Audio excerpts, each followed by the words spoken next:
যুক্তরাষ্ট্রের সাথে ইরান কোনো ধরনের সমঝোতায় যাবে না বলে সাফ জানিয়েছে দেশটির নিরাপত্তা বিষয়ক প্রধান আলী লারিজানি।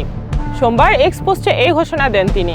এদিকে লক্ষ্য পূরণ না হওয়া পর্যন্ত ইরানে হামলা চলবে বলে জানিয়েছেন মার্কিন প্রেসিডেন্ট ডোনাল্ড ট্রাম্প। বিশ্বের অন্যতম গুরুত্বপূর্ণ তেল সরবরাহ রুট হরমুজ প্রণালী বন্ধের ঘোষণা বৈশ্বিক জ্বালানি বাজারে তীব্র প্রভাব ফেলেছে।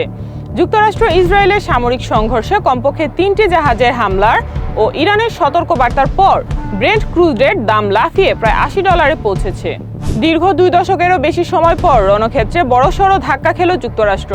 কুয়েতের আকাশে ভূপাতিত হয়েছে মার্কিন বিমান বাহিনীর অন্যতম শক্তিশালী যুদ্ধবিমান F-15E স্ট্রাইক ঈগল। 2003 সালে ইরাক যুদ্ধের পর এই প্রথম কোনো সক্রিয় যুদ্ধক্ষেত্রে যুক্তরাষ্ট্রের একটি অত্যাধুনিক যুদ্ধবিমান বিধ্বস্ত হলো। ইরানের রাষ্ট্রীয় সংবাদ সংস্থা ফার্স নিউজ এজেন্সি একটি নতুন ভিডিও প্রকাশ করেছে, যেখানে তেহরানের গভীরে নির্মিত ভূগর্ভস্থ সুড়ঙ্গগুলোতে হাজারো ড্রোন সারিবদ্ধভাবে সাজানো অবস্থায় দেখা গেছে। ইরানের সামরিক সক্ষমতা প্রদর্শনের উদ্দেশ্য এই ভিডিও প্রকাশ করা বলে মনে হচ্ছে। ইরানের বিরুদ্ধে একজোট হচ্ছে উপসাগরীয় অঞ্চলের 6 দেশ। রোববার গালফ কোঅপারেশন কাউন্সিলের বৈঠকে এই সিদ্ধান্ত নেওয়া হয়। সংগঠনটির চুক্তি অনুযায়ী কোনো সদস্যদের উপর হামলা হলে তা পুরো জিসিসির উপর হামলা হিসেবে ধরা হবে। ইরানে মার্কিন ইসরায়েলি হামলায় নিহতের সংখ্যা বেড়ে দাঁড়িয়েছে 555 জনে। ইরানের রেড ক্রিসেন্ট সোসাইটি জানায়, যুক্তরাষ্ট্র ও ইসরায়েলের হামলায় 555 জন নিহত হয়েছে। দেশটির 130টির বেশি শহরে হামলায় এই নিহতের ঘটনা ঘটে। সাইপ্রাসে ব্রিটেনের রয়্যাল এয়ারফোর্স ঘাঁটিতে ড্রোন হামলার ঘটনা ঘটেছে। এতে সামান্য ক্ষয়ক্ষতির কথা জানিয়েছেন যুক্তরাজ্যের প্রতিরক্ষা মন্ত্রণালয়। সাইপ্রাসের প্রেসিডেন্ট জানান, হামলাটি চালানো হয় একটি মানববিহীন শাহেদ ড্রোন দিয়ে।